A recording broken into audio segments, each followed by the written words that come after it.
Okay, so hi everyone. Yes, my name is Melanie, and I do have the lovely Dassault here. There you go.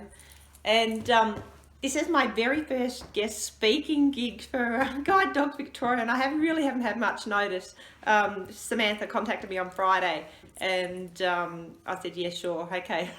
I'm due to do another one in September, so this is good practice, hopefully.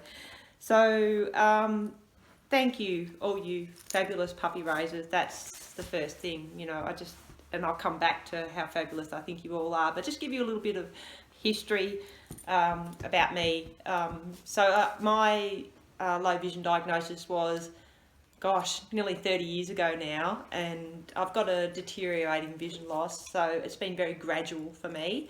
Diagnosed in my early 20s, where I was still driving, still playing netball, all that sort of stuff, up until like my late 20s, early 30s, when I had to stop driving, all that sort of stuff, and I started some mobility training with a long white cane. And back then it was with an organisation called the Royal Victorian Institute for the Blind, RVIB. That's how long ago it was. They're now Vision Australia.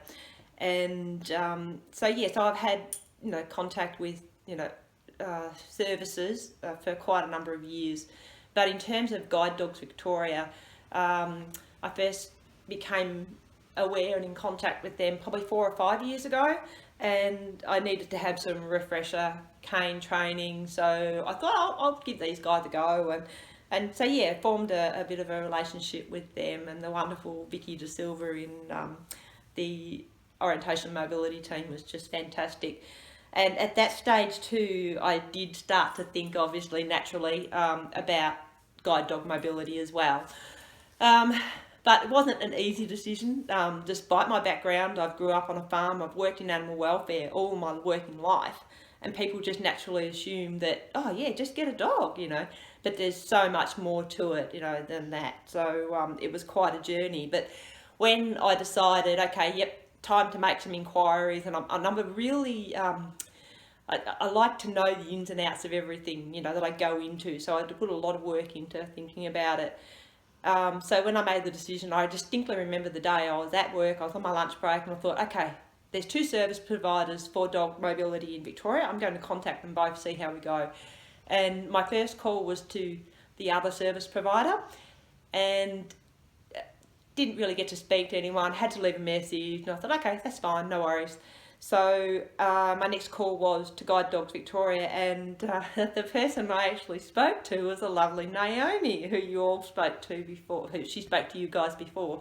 Naomi was in client services at the time, and I distinctly remember she was the first person that I spoke to when I started my guide dog mobility journey, and she was just fantastic, and first put me into a peer support program where I spoke to another guide dog handler and begun the process. Basically, we had an old dog at home, a pet dog, Jazz, and I didn't want to go into that journey while we still had her. Didn't want to introduce another dog into the family. Wanted to enjoy our time with her, but I wanted to be prepared, and I knew I had to go down the track. And it was a great process. It really, really was. And began the assessment. I had Aaron come out to our home to begin the initial assessment, and that was great, I think, from their perspective, because Aaron was able to see how myself and my husband Richard interacted with our pet dog, and I suspect that may have helped them to formulate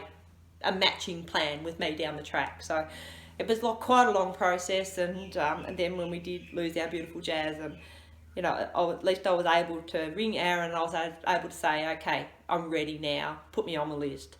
And it sort of went from there, and so eventually I was matched with Dassault, went into training, and it was the most fantastic 3 weeks of training, and we had to live on campus, and it was just great. It was just so good, because I was able to spend that whole time, because my first time, handler, so it was a big step, and I was so lucky that my group was a really small group. It was only 4 of us, and the other 3 handlers were all experienced. They had all had at least one dog before, So I was able to tap into that wealth of knowledge and experience, and really learnt so much about that whole process. And then on our last day of training on campus, I was actually presented with a little pack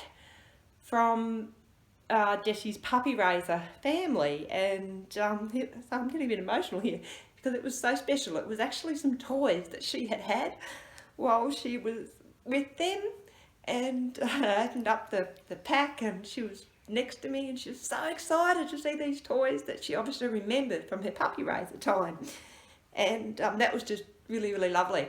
And it just, really sent home to me, how much work and how much love had gone into her before I got it. And so we were advised as a guide dog handler that it was totally our decision as to whether we get in contact with the puppy raisers or not, and we are advised to give it 3 months, to make sure everything all works out if you do decide you want to contact them. And I think I waited 2.5 months and I made contact with my puppy raiser family, and I was so glad that I did. And I do understand that you guys as puppy raisers, you may not get that opportunity, you may not want it, or the handler, and we need to respect that decision on everyone's part. But for my own journey, I'm so glad I made that call. And it turns out that they were a young family, had never even had a pet dog before. Mum and dad, 2 kids, a boy called Oliver who was 10, and a little girl who happened to also be called Melanie. She was only 8 years old when they took Des on as a pup. And so it was quite amazing. And I think I'm so glad I did that. I kept in touch with them and I met them. And I think particularly for this family, especially for the kids, they were able to see and meet me and see what a difference she had made. They came to our house and they could see where she was living, and I think it gave them closure. It gave them a sense of, yep, okay, this is the right thing, because I know it was really hard for them to give her up. But the upshot of that is that they have since taken on another puppy to raise, and they have one at the moment, and her name is Indy, and she turns out that Indy is actually Desi's half sister. They have the same dad, Carl. So that's just really, really lovely. And we've met their puppy, Indy. So she's had a play with her little half sister, and it's just been a fabulous experience.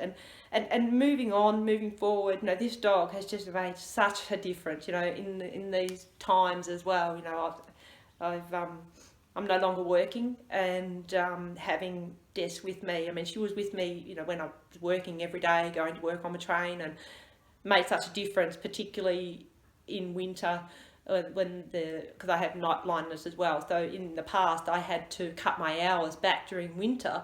Whereas, having her, it was like, oh yeah, it's getting dark outside, but that's okay, I've got her, I can get home, she'll get me home safely. So it didn't matter. So she's made a huge difference, and she will continue to do so. I know that, and she's, I just can't thank you as puppy raisers enough to know the difference that you make.